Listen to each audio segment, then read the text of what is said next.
Bien. Salut les amis. J'espère que vous allez très bien. Nous sommes de retour sur la chaîne YouTube Gilles Kunga Tutoriel.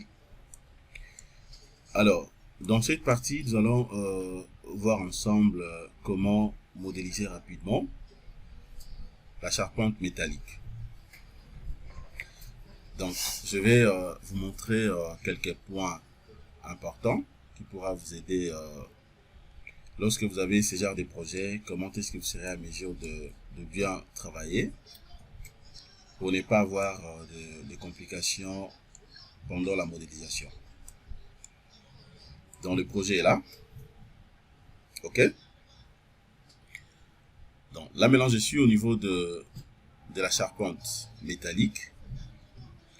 Je peux encore vous montrer ça très bien ici. Comme ça vous aurez quand même une idée. Je prends même OK, la coupe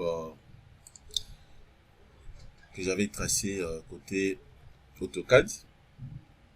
Regardez, la coupe est là. Vous voyez, donc c'est vraiment complexe. Déjà ici, vous voyez très bien que ça, ce sont vous avez donc des profilés. OK. Vous avez des profilés, l'entrée de l'autre côté aussi. Ainsi que d'autres types de profilés que vous avez donc à la partie postérieure. Tout ça, ça fait de manière assez que nous puissions bien modéliser d'abord la charpente jusqu'à tel point que on va évaluer nos différentes sollicitations et puis charger la structure. Déjà, je modélisais cette partie, OK, comme je peux vous le montrer, sous forme de traits, puisque je ne suis pas encore fini. Je suis en train de continuer. Mais il y a d'abord un point que j'aimerais vous signaler d'office. Déjà, ce qu'il faut comprendre, le logiciel Robot Structural Analysis, c'est un très bon logiciel pour la modélisation. À travers ce logiciel, donc, vous avez la possibilité d'adapter en tout cas n'importe quel type de projet et n'importe quel type de charpente. Que ce soit une charpente en bois, charpente métallique, et c'est vraiment facile et simple. Alors, ce qu'il faut d'abord mettre en tête est que beaucoup de gens ne maîtrisent pas la modélisation des charpentes sur Robot Structural Analysis. Raison pour laquelle on a souvent l'habitude d'utiliser la courte méthode qui est justement de modéliser donc la charpente en utilisant bien sûr le bardage. Et puis on prend tout simplement le poids de l'entretien. On applique au niveau de la toiture. C'est bien, c'est pas mauvais, c'est bien. C'est beaucoup plus pour être un peu rapide, mais aussi pour éviter d'avoir beaucoup d'erreurs. Mais ça dépend du type de structure et ça dépend du type de projet. Alors, pour faire ça comme ça, c'est-à-dire que il faudrait que vous puissiez premièrement bien l'évaluer également, c'est-à-dire les poids propres de la structure, OK, de la structure, surtout pour les cas d'une structure métallique. Il faut d'abord bien évaluer la structure métallique.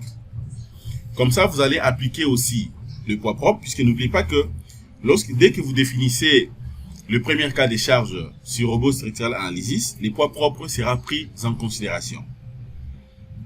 Donc, c'est-à-dire que si vous avez déjà évalué le PP, dans le poids propre de la structure, ça dépend bien sûr des matériaux, métalliques tout comme en bois, ça dépend. Vous connaissez très bien le PP, et puis vous appliquez maintenant le poids de l'entretien, c'est-à-dire la charge dit tout simplement aux entretiens, et là vous n'aurez pas de problème. Mais il y a aussi des ingénieurs qui ne valident pas le PP, ils appliquent tout simplement les poids d'entretien. Et ils disent que non, une fois que je vais faire ma combinaison, on élit bien sûr les 1.35 et les 1.50. Ça dit tout sera pris en compte sans problème par Robot Structural Analysis. C'est bien, mais il faut savoir que ça dépend beaucoup plus des structures. Généralement, c'est une méthode qu'on utilise beaucoup plus si vous calculez un petit projet, un bâtiment R+2, R+3. et l'envergure ou bien les bâtiments en fait n'est pas du tout grand, là ça peut quand même passer, ça passe. Mais lorsque vous travaillez sur un bâtiment un peu complexe, comme ce genre de projet, il faut tenir compte de plusieurs paramètres. Avant de simplifier l'application justement au niveau de votre charpente. Donc, sans plus tarder, regardez, vous allez voir comment est-ce que je fais, quels sont les artistes que j'ai utilisés, afin de modéliser cette toiture.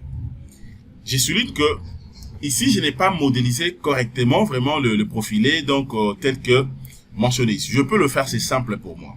C'est vraiment facile pour moi, puisque j'ai modélisé des charpentes métalliques un peu complexes plus que ça. Ça d'ailleurs, c'est rien. Je peux le faire sans problème. Mais, j'ai préféré beaucoup plus d'abord évaluer le poids justement de la charpente. Et après, je modélise maintenant ici. Pourquoi je modélisais comme ça? Justement, puisque vous allez comprendre que ici, j'ai des poteaux qui continuent. Ce sont des poteaux continus jusqu'au niveau justement de la charpente. Ok, donc je pouvais tout simplement modéliser d'abord mes poteaux jusqu'au niveau de la charpente et après évoluer. Regardez ce que je fais. Donc si vous êtes prêts, on y va ensemble et vous allez voir comment je vais atterrir.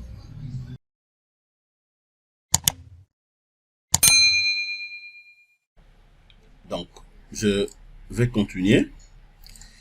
Je vais rentrer ici structure, je prends objet.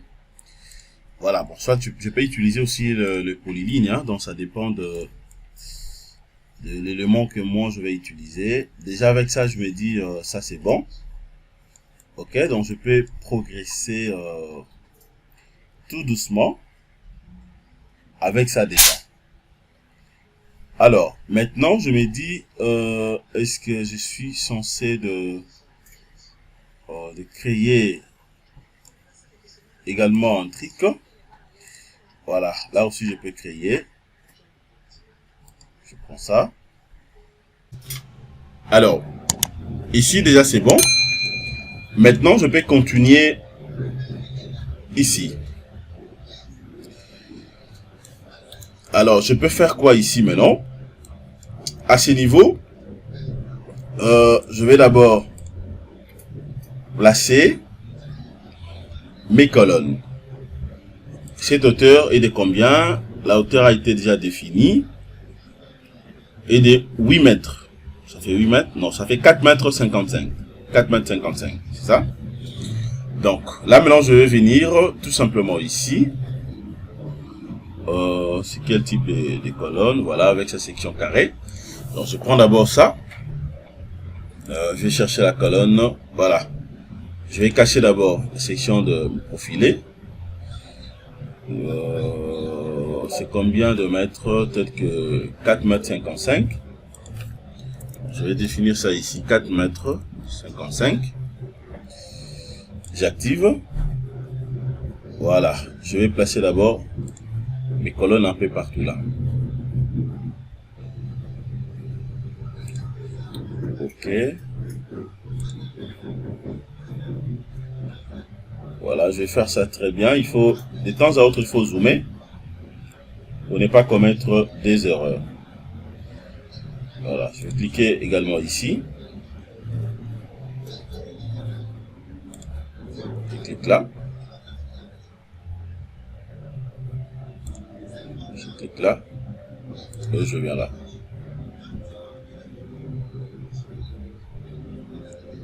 Je place de l'autre côté.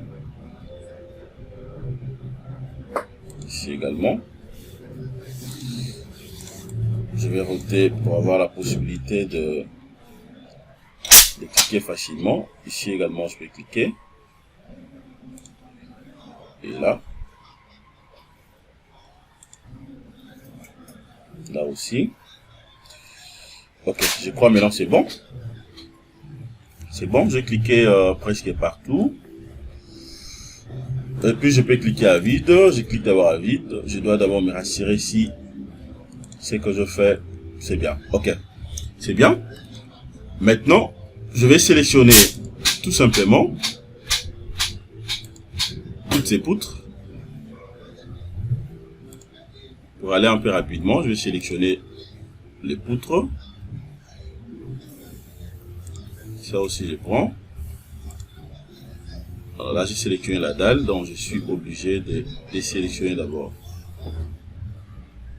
Bon, je peux répondre ça rapidement ici. Je prends ça et ça.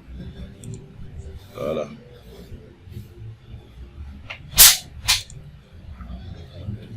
Ok, donc il faut bien zoomer pour ne pas sélectionner la dalle à la place de la poutre. Poutre.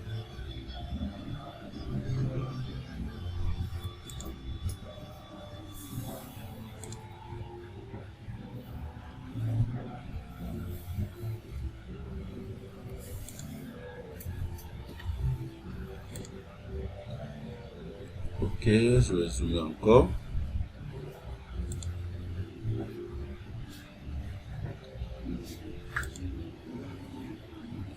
Voilà. Et puis enfin, ici. Ok. Alors, une fois sélectionné, maintenant, je vais chercher la bonne position qui pourra m'aider de dupliquer facilement. Ok, je cache d'abord mes sections.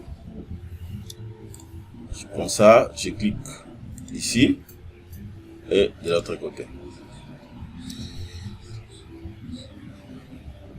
Voilà, c'est du waouh. Donc je clique maintenant ici. C'est bien déjà là. Je peux cliquer même à vide. Ok. Alors maintenant, je vais placer aussi déjà la forme de la charpente. Il faut bien voir. Il faut bien voir le plan architectural. De temps en temps, il faut jeter un coup d'œil sur les plans pour ne pas commettre des erreurs. Puisque l'ingénieur, c'est la précision. Donc là, je suis censé de jeter un coup d'œil ici. Ici, déjà, c'est bon. Ça, c'est ce que je fais. J'ai pas de problème là-dessus. Je vais voir aussi la coupe CC.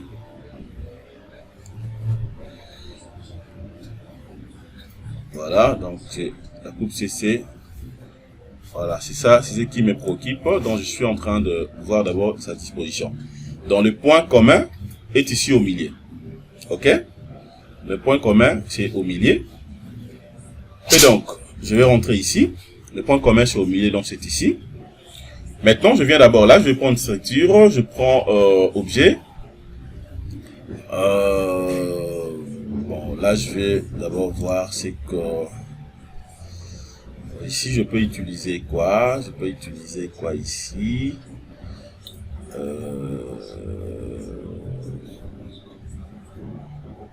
Bon, je prends structure, objet, je prends l'arc.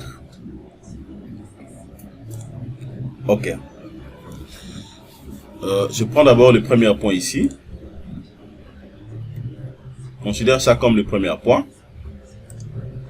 Je vais chercher le deuxième point.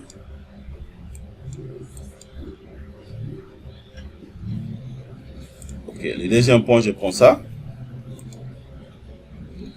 Maintenant, le troisième point, ça sera dans le point commun.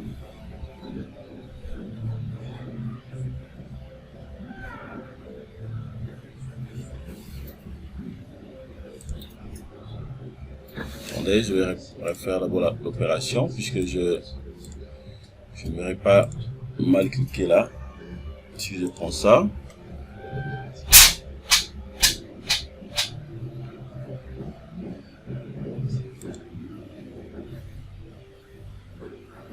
Ok, je crois là maintenant c'est bon. Puis je clique là, au milieu. Là c'est bon. Je clique ici. Je vais zoomer pour bien voir aussi de l'autre côté. Voilà. Je cherche le milieu. Voilà, mon milieu est là. C'est super. Je viens ici. Je viens là, chercher mon milieu. Attention, il faut bien voir. Ok, je vais d'abord zoomer pour me rassurer que c'est la disposition elle est bonne. Non, non. Il y a un petit souci ici. Donc, je vais courger. Je vais courger. Bon, ça j'enlève d'abord. Ça aussi j'enlève. Voilà, je peux enlever même les trois.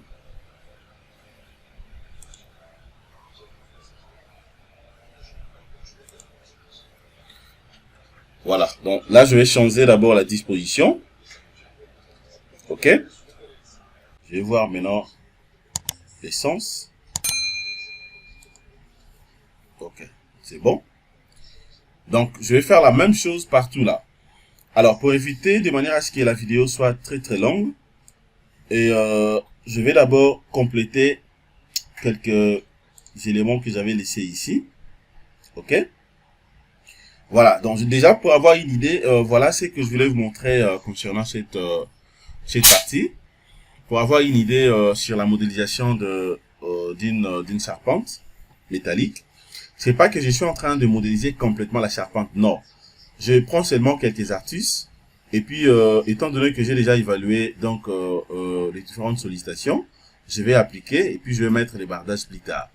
Je pourrais vous montrer comment est-ce que je vais arriver jusqu'à ces stades. Voilà, je vais éviter que la vidéo soit très longue. Merci de votre disponibilité. Abonnez-vous massivement. Les séries de formations continuent. Excellente soirée. Au revoir.